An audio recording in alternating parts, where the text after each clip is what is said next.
Madam, आपका दी voice of India channel में स्वागत है। धन्यवाद। आप टुंडी की बेटी होने के नाते JLKM पार्टी ही को ही क्यों चुना? क्या इसमें आपने देखा? देखिए, सबसे पहली बात है कि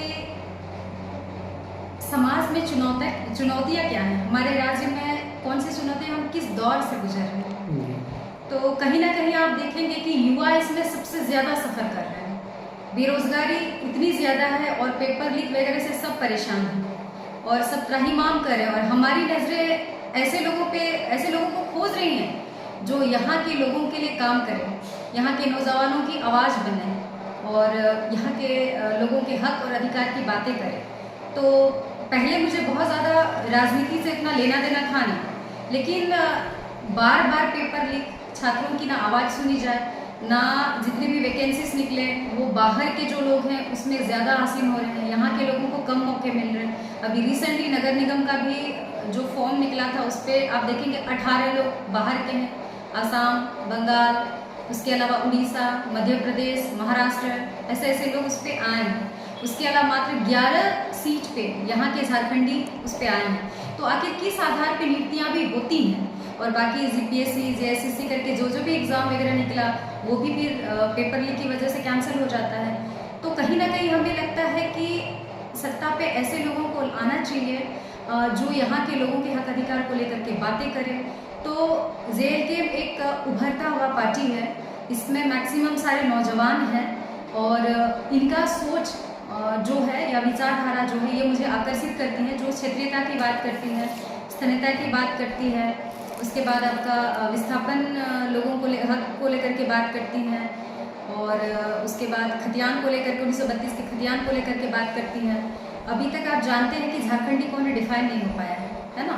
तो इसीलिए मेरा रुझान JLK की तरफ। आपकी पार्टी चूँकि स्थानीय नीति एवं खतियानी पैटर्न पर आधारित पार्टी है, फिर यहाँ के लोगों को अगर आप सत्ता में आते हैं तो कितने दिनों में, कितने समय में इन लोगों को ये स्थानीय नीति और खतियानी नीति बहुत जल्दी संभव हो जाएगा, बहुत जल्दी लागू हो जाएगा? कितने दिनों में लागू हो जाएगा? देखिए, सबसे पहली बात है ना, तो कोई भी चीज़ को लागू कराना सबसे पहले आवाज़ उठाना होता है, अपनी मांगों को रखना पड़ता है। और आप जानते हैं कोई भी बिल किसी एक इंसान से पास नहीं होता। अगर विधानसभा में बातें उठाई जाती हैं, अभी तो ये सब मुद्दे उठते ही नहीं हैं, उठेंगे नहीं तो फिर उस पर कानून कहाँ से बनेगा या लागू कहाँ से होगा? सबसे पहले उठे तो, और आप बोले कि कितने दिनों में, तो इसको कोई टाइम पीरियड कोई नहीं कह सकता। निर्भर करता है पहले सत्ता पे आदमी आए उसके बाद बातें रखी जाए और उसके बाद फिर वो सेंट्रल लेवल पे जाके ओके होगा ना। तो सडनली तो होगा नहीं, समय तो लगेगा, लेकिन हम तो चाहेंगे कि मौका दे JLK हमको। आज झारखंड पूर्ण रूप से सुखाड़ की ओर मुखातिब हो रहा है, इस पर कोई नेता कुछ नहीं बोल रहे हैं। आपके सुप्रीमो जो जयराम जी हैं वो भी कुछ नहीं बोल रहे हैं। तो सुखाड़ के प्रति मैंने किस तरह का रुझान आप लोगों का है?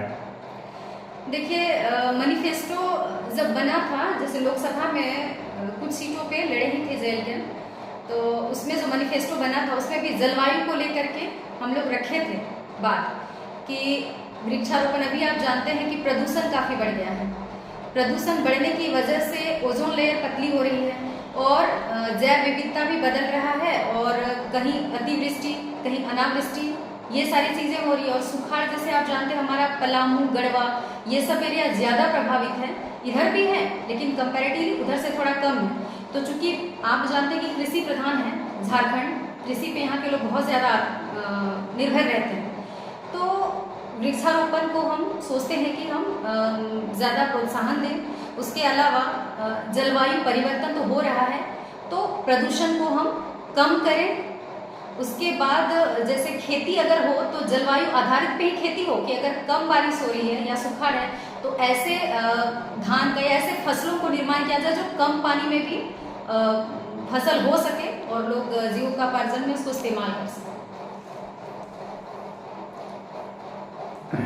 गांव के युवाओं को रोजगारी इस कदर हावी है कि युवा इधर उधर भटक रहे हैं, उन्हें रोजगार कहीं नहीं मिल रहा है। तो इस पर भी आप लोग माने किस तरह के माने आंदोलन करने पर विचार कर रहे हैं? क्या इन लोगों को माने रोजगार कितने दिनों में मुहैया कराई जाएगी? कोई भी सरकार आती है तो रोजगार की बात करते नहीं, रोजगार मिलता नहीं है। आपकी पार्टी क्या कर रही है? देखिए, आप जानते हैं कि हमारे यहाँ बहुत सारे खनिज तत्व हैं। देखा जाए तो पूरे इंडिया में 40% हमारा कंट्रीब्यूशन है। और खनिजों में आप जानते हैं, पहला कोयला आता है, यहाँ लोहा भी मिलता है, मैग्नीज भी मिलता है, अभ्रक भी मिलता है, टीन भी मिलता है, बॉक्साइट भी मिलता है। तो यहाँ पे खनिजों की कमी नहीं है। फैक्ट्रीज भी बहुत सारे हैं, है ना, थर्मल प्लांट वगैरह बहुत हैं। लेकिन वहाँ पे अगर आप देखेंगे तो नौकरियाँ जो हैं बाहर के लोगों के पास ज़्यादा है। अगर यहाँ के लोग काम करते हैं, कुछ लोग A ग्रेड पे है, अदरवाइज तृतीय और चतुर्थ वर्ग में, तो नौकरियों की कमी यहाँ पे नहीं है, नियुक्ति की यहाँ पे कमी है। तो यहाँ पे अगर नीतियाँ सही बने कि भाई कौन लोग कितना % यहाँ पे नौकरी मिले और बाकी जो बचता वो बाहर लोगों को मिले, तो इसका समीकरण अगर सही होगा तो यहाँ के जो युवा हैं वो बेरोजगार नहीं भटकेंगे, कुछ ना कुछ काम करेंगे, उनको बाहर पलायन नहीं करना पड़ेगा अपना घर चलाने के लिए। पूरे झारखंड में आपकी पार्टी कितने सीटों पर क्या बोलते हैं प्रत्याशी देगी? देखिए, सुप्रीमो का जिस तरह से कहना था कुछ समय पहले कि 50 से 55 सीटों पे पार्टी सोच रही है कि प्रत्याशी उतारे और विधानसभा लड़ा जाए। अगर आपकी पार्टी को पूर्ण बहुमत नहीं मिलता है तो आगे आपका क्या भूमिका होगी? देखिए, इस बारे में तो जो पार्टी के सुप्रीमो है वही बयान देंगे तो सही रहेगा, इस पे मैं बयानबाजी नहीं कर सकती।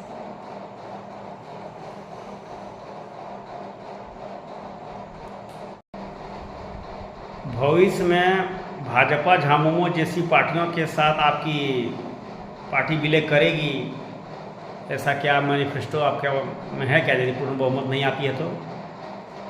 ना, ये सारा चीज जो है ये तो खैर सुप्रीमो ही तय करेंगे। अगर बहुमत में आएगी तो कहीं ना कहीं तो पार्टी को गठबंधन करना पड़ता है सत्ता में आने के लिए, विलय नहीं हो सकती। गठबंधन अगर होगा वो सुप्रीमो ही तय करेंगे, अगर ऐसा कुछ होगा।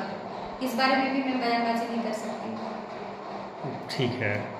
टुंडी एक आंदोलनकारियों का गढ़ रहा है, फिर चिन्हित कुछ ही लोगों को माने किया गया है, और लोगों को किस दिन माने किस तरह माने आगे माने कब तक उनको चिन्हित करके उनको पेंशन वगैरह जो सरकार द्वारा लागू किया जा रहा है उस पर अमल करेंगे? देखिए, जो भी योजनाएं बनती हैं सरकार की, तो सरकार कागजों पे तो जो भी योजनाएं है उसको उतारती है, धरातल पे उतारने का काम अधिकारियों का है, या फिर जो पंचायत समिति है, पंचायती सरकार है, उन पे आधारित होता है। तो ये सारे लोग अगर सही से काम करें और ग्रामीण लोगों के बीच जा करके जो उस लायक है या जो डिजर्व करते हैं जिनको पेंशन का, ये सब अगर आदमी सही ढंग से नैतिक जिम्मेदारी लेकर के इस चीज़ को लोगों को दिलाएं तो बेहतर होगा। लेकिन आदमी इन सब चीज़ों को इग्नोर कर रहा है और धरातल पे ये सारी चीज़ें नहीं उतरी या फिर बीच में ही क्या हो जाता है। तो यही कहना चाहेंगे और अनुरोध करेंगे उन लोगों से जो पंचायती ये में है, जैसे मुखिया है, सरपंच है, या पंचायत समिति है, जो भी है, या जो भी ब्लॉक लेवल के अफसर हैं, कि इस पे थोड़ा सा संज्ञान लें और जो डिजर्व करते हैं पेंशनधारी उनको पेंशन दिया जाए। आपकी पार्टी स्थानीय नीति और खतियानी आधारित पार्टी है, इस पर दो शब्द आप बोलेंगे कि क्या माने क्या इस पर आगे माने किस तरह का रणनीति आप लोग तैयार कर रहे हैं? देखिए, जैसे यहाँ पे एक बहुत बड़ा मुद्दा है वो बेरोजगारी, और बेरोजगारी की वजह से लोगों की यहाँ आर्थिक स्थिति सही नहीं है, सब हैं गरीब।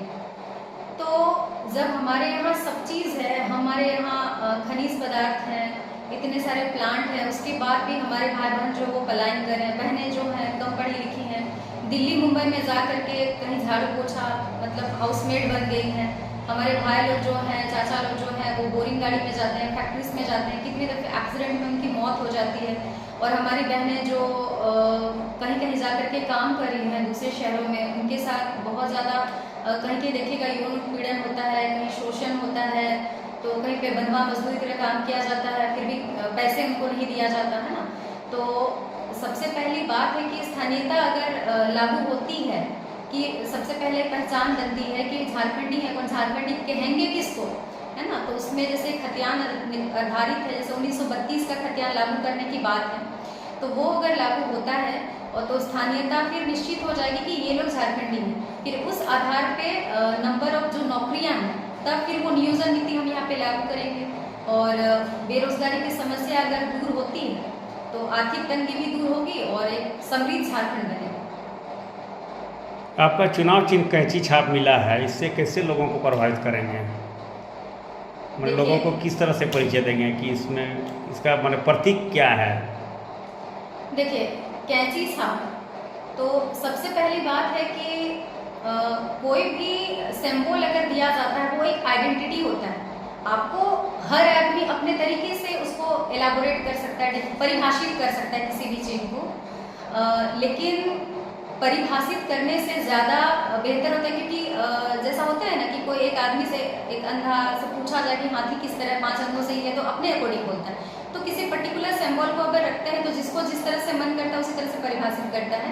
लेकिन यहाँ परिभाषित करने से ज़्यादा मैं ये कहूँगी कि पार्टी का जो विचारधारा है वो महत्वपूर्ण रखता है और उसी विचारधारा से लोग भी जुड़ते हैं। लेकिन मेरे अकॉर्डिंग कैंची का जो छाप दिया हुआ है वो एक आइडेंटिटी, पहचान से ज़्यादा और कुछ नहीं है, और इस बारे में मैं ज़्यादा अभी नहीं कहूँगी। फिर पार्टी का ये ज़्यादा ज़रूरी है कि सुप्रीमो इसको किस तरह से देखते हैं, और बाकी हम जो कार्यकर्ता हैं हम उसी के आधार पे उसको परिभाषित करेंगे। इस पार्टी में महिलाओं की क्या भूमिका होगी अगर सत्ता में आती है तो? देखिए, महिलाओं को चूंकि आप जानते हैं महिला सशक्तिकरण के क्षेत्र में हर सरकार भी जागरूक रही है, इसीलिए प्रत्याशी के तौर में भी अगर देखा जाएगा तो मुझे उम्मीद है हमारे सुप्रीमो भी इस चीज़ का ध्यान रखेंगे और पार्टी के जो बड़े कार्यकर्ता हैं, कमेटी के जो मेंबर हैं, वो सब इस चीज़ का ध्यान देंगे कि महिलाओं को भी उचित स्थान दिया ही जाएगा। क्योंकि इस पार्टी में मैक्सिमम आप देखेंगे जो प्रोटोकॉल निकला है प्रत्याशियों का भी, उसमें भी पढ़ा लिखा एटलीस्ट ग्रेजुएट होना बहुत ज़्यादा ज़रूरी है। मीन्स कि आज की मांग को लोग जान रहे हैं महिला सशक्तिकरण पे, इसलिए हर क्षेत्र में जितनी भी पार्टियों का, चाहे कमेटी लेवल पे हो, जिला लेवल पे हो, प्रखंड लेवल पे हो, या फिर नेतृत्वकर्ता के तौर पे हो या फिर प्रत्याशी के तौर पे, तो महिलाओं को जगह जरूर देंगे। टुंडी में आज हाथियों का बहुत ही ज़्यादा आतंक बढ़ रहा है, इस पर कोई ठोस कारगर कार्य योजना पर काम नहीं किया जा रहा है। वन विभाग एक लाचार विभाग बन के रह गया है, तो इस पर आपकी पार्टी सुप्रीमो क्यों नहीं ध्यान आकृष्ट करते हैं? देखिए, कहीं भी जैसे पिछले साल का ही बात करें, यहाँ पे एक्चुअली 5 या 6 लोग मारे गए थे हाथियों से। उसमें से गोयधा का था, फिर इधर बगल में कोलाही की तरफ से था, बराकर पार में भी ऐसे ही इंसिडेंट्स हुआ था। तो एक्चुअली जैसे आप बोले वन विभाग का हालत, मतलब इस चीज़ को लेकर के या कहें कि ठीक नहीं है हालत कि वह उस चीज़ को मैनेज कर सके। लेकिन जैसे आप सवाल कर रहे हैं जेएलके के सुप्रीमो पे, तो एक्चुअली कोई भी चीज़ को काम करने के लिए आदमी को चाहिए पद और पावर। तो सुप्रीमो भी हमारे पद पे है ही नहीं, जेएलके तो जस्ट अभी शुरुआत कर रहे हैं। अगर जेएलके को मौका मिलता है 2024 में, अगर वो जाता है विधानसभा में तो और सत्ते पे आता है, तो यहाँ का जितना टुंडी में जितना हाथी उत्पात मचा के काफ़ी लोगों की जान ले रहे हैं, तो इस पर ऐसा कड़ा से कड़ा कदम उठाया जाएगा और लोगों के जीवन रक्षा में कुछ ना कुछ उपाय किया ही जाएगा। दी वॉइस चैनल को इंटरव्यू देने के लिए बहुत बहुत धन्यवाद। आपका शुभ नाम क्या हुआ मैडम? डॉक्टर बसंती हेम्ब्रम। आप जेएलके की मैं एक सक्रिय मेंबर हूँ। सुनने में